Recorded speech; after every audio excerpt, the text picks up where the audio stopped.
أعوذ بالله من الشيطان الرجيم. بسم الله الرحمن الرحيم. أيود أحدكم أن تكون له جنة من نخيل وأعناب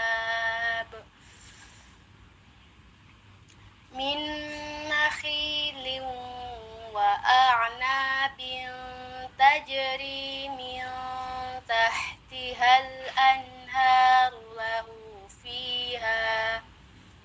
له فيها من كل الثمرات وأصابه الكبر وله ذرية ضعفاء فأصابها إعصار فيه نار فاحترقت كذلك يبين الله لكم الآيات لعلكم تتفكرون.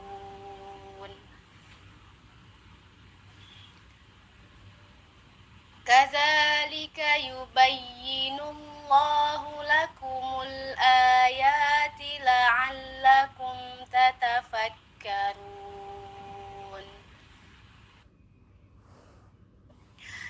Bismillahirrahmanirrahim. Assalamualaikum warahmatullahi wabarakatuh. Alhamdulillah pada kesempatan ini semoga kita selalu berada dalam lindungan Allah Subhanahu wa taala.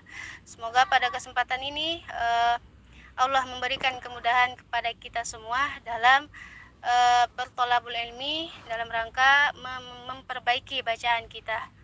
Pada hari ini izinkan ana untuk menjelaskan hukum-hukum tajwid di surah Al-Baqarah ayat 266.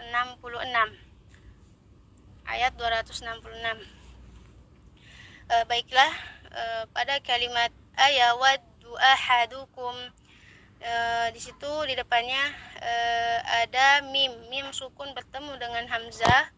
Hukumnya adalah izhar syafawi, di mana mim sukunnya dibaca dengan jelas dengan cara menyempurnakan karakter bainiahnya. Dia termasuk gunnah naqisoh. Jadi dengan itu cukup menyempurnakan karakter bainiah pada huruf mim. Kemudian di depannya takuna, di situ ada nun sukun bertemu dengan ta. Hukumnya ikhfa hakiki. Dari segi kesamaran dia kategori a'la, dari segi makhraj dia kategori aqrab.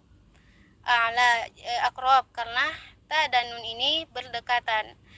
Dari segi kesamaran dia paling samar, a'la paling tinggi ya. Jadi harus betul-betul samar, harus sesamar-samar mungkin ya. Takuna, kemudian di depannya ada waw sukun, sebelumnya dhammah, maka hukumnya mad asli ya. Mad asli panjangnya 2 harokat. Kemudian lahu, di situ ada mad silah qasirah, panjangnya 1 alif atau 2 harokat. Jannatun, di depannya di situ ada huruf nun musyaddadah kategori akmal ya, paling sempurna. Jadi ditahan selama 2 atau 3 ketukan. Jannatum min, kurang lebih seperti itu. Jannah, itu kurang lebih ya. Kemudian tanwin bertemu dengan huruf mim, hukumnya idgham bi gunnah. Idgham bi gunnah kategori kamilah. Peleburannya itu secara sempurna, jadi langsung ke mim. Jadi ditahan selama ini juga termasuk akmal ya. Ada yang berpendapat ini termasuk gunnah akmal, ditahan 2 atau 3 ketukan. Jannatum min, itu ya. Kemudian nun bertemu dengan nun lagi, sama hukumnya idgham bi gunnah kategori kamilah. paling sempurna ya, peleburannya paling sempurna. Kemudian nahi, kemudian di depannya ada huruf isti'la, namun dia tergolong huruf munfatih, bukan mutbaq. Jadi dia dalam kondisi kasroh tetap terjaga ketebalannya, namun sedikit berkurang daripada huruf-huruf mutbaq. Jadi kita hanya menyempurnakan kaidah kasroh, di mana menarik kedua sisi bibir, an-nakhi, an-nakhi. Kesalahan ketika membaca kalimat ini dengan cara terlalu menebalkan kho, an-nakhi, khi, itu tidak seperti itu ya. Jadi cukup kita menyempurnakan kaidah kasrohnya. Kemudian di depannya ada ya sukun ya, jadi hukumnya mad asli ya sukun berhubungan dengan kasroh, maka dihukumi mad tabi'i atau mad asli, panjangnya 2 harokat. Kemudian di situ ada tanwin bertemu dengan huruf waw, hukumnya adalah sama idgham bi gunnah, kategori naqisah. Tadi kategori kamil, sekarang kategori naqisah. Maksudnya apa? Maksudnya apa? Yaitu masih menyisakan sifat daripada huruf sebelumnya, yaitu tanwin atau nun sukun itu. Jadi peleburannya itu tidak sempurna, masih menyisakan daripada sifat huruf sebelumnya. Kesalahan ketika kita membaca bacaan ini yaitu an-nakhi liwa, langsung ke makhrajnya wa. Di itu kekeliruan. Jadi harus kita khayshum dulu, an-nakhi liwa, nah, jadi masih ada khayshumnya. Kemudian wa a'nabin, di situ ain ketika sukun yang kita harus perhatikan adalah sifat bainiyah atau sifat tawassutnya.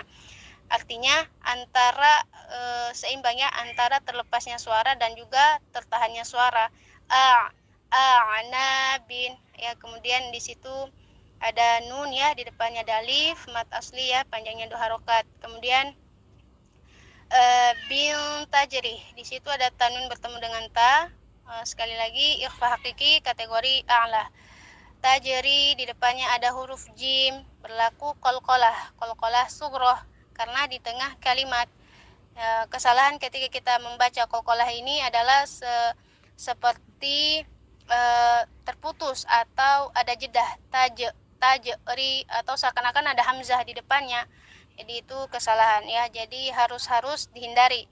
Jadi diperhalus saja, tajri, kurang lebih seperti itu. Kemudian di depannya ro tarkik ya, tipis karena dia kasroh. Terus di depannya ada ya mad ya sukun, panjangnya berarti mad asli. Kemudian min tahtiha, tahtiha, di situ ada ha, itu diperjelas untuk makhrajnya jangan sampai ketukar dengan ha. Ini makhrajnya berdekatan ya.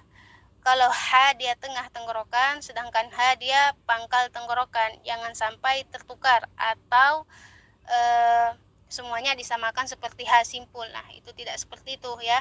Jadi tahtiha, itu kurang lebih seperti itu ya, dengan cara menyempurnakan beberapa karakter si ha ini. Kemudian al-anhar, di situ alif lam qamariyah atau izhar qamari, di mana lamnya dibaca dengan jelas.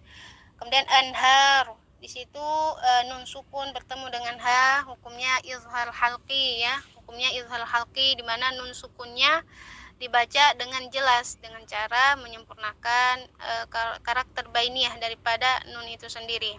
Kemudian ha, di situ mad asliyah, panjangnya 2 harokat. Di situ ada tanda waqaf lam alif, di mana maksudnya adalah tidak boleh kita berhenti di situ ya, melainkan lanjut, harus dibaca lanjut lebih utama seperti itu. Namun ketika memang nafasnya kita tidak sampai, tidak mengapa ketika kita berhenti di situ, namun harus mengulang daripada kalimat sebelumnya seperti itu. Anharu, Kalau misalnya kita wakof, dia rohnya baca tafkhim ya, baik wasol juga karena dia dhammah tetap tafkhim. Kemudian lahu di situ matsilah qasiro ya, matsilah qasiro panjangnya dua harokat ya, fiha mat asli. Tiap-tiap mat dhamir yang di depannya bukan huruf hamzah, ya hukumnya matsilah matsilah qasiroh, bacanya dua alif. Kemudian fiha situ mat tabi'iyah min kulli. Kemudian di situ ada nun sukun bertemu dengan kaf ya, ikhfa hakiki, namun ini lagi kategori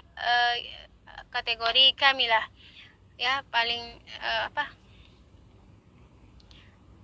bukan a'la, maksudnya ikhfa hakiki kategori adna, dari segi kesamarannya dia adna, paling rendah ya, paling rendah. Dari segi dekatnya makhraj dia kategori abad ya, karena jauh daripada makhrajnya nun. Cara mempraktekannya yaitu dengan cara berbunyi ng, min kulli ya, kurang lebih seperti itu. Kemudian as-samarat di situ alif lam syamsiyah, di mana lamnya tidak dibaca, jadi langsung ke huruf sa yang bertasydid itu, as-samarat. Kemudian ro di situ tafkhim ya, tafkhim tebal karena dia berharokat fathah, dipanjangkan satu alif karena mat tabi'i, termasuk mat tabi'i. Kemudian wa asabahu di situ ada huruf isti'la pun juga itu baqiyah, jadi harus terpenuhi, ketebalannya itu harus tebal. Wa asabahul kibaru, kemudian alif lam qamariyah al kibaru, di mana lamnya dibaca dengan jelas. Walahu masilah qasira zurri, di situ ada ro bertasydid namun dia berharokat kasroh, tetap dia tarqiq tipis ya, jangan karena dia bertasydid bacanya zurri, tapi zurri harus betul-betul tipis, tarqiq ya. Kemudian di depannya ada ya bertasydid, di mana tiap-tiap ya bertasydid ketika didahului dengan kasroh maupun fathah dia harus an-nabr ya, berlaku an-nabr, di mana intonasinya itu lebih tinggi. Zurriyatun,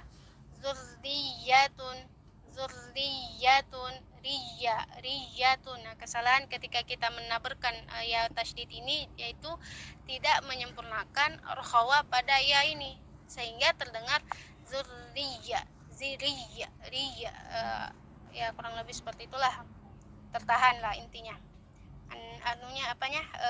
Rokhawahnya kurang, jadi harus betul-betul disempurnakan ya. Kemudian di situ ada tanwin bertemu dengan huruf dhad, termasuk ikhfa hakiki ya, kategori ausat, di mana dengung dan kesamarannya itu seimbang. Jadi untuk ikhfa sendiri itu gunnahnya melihat daripada huruf setelahnya. Ketika huruf setelahnya itu adalah huruf isti'la, maka gunnahnya ikut tebal ya.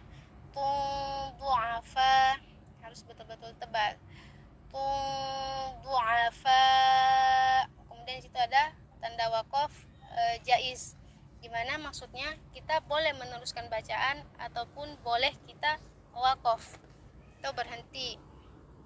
Nah, di situ ada hamzah mutatarrifah.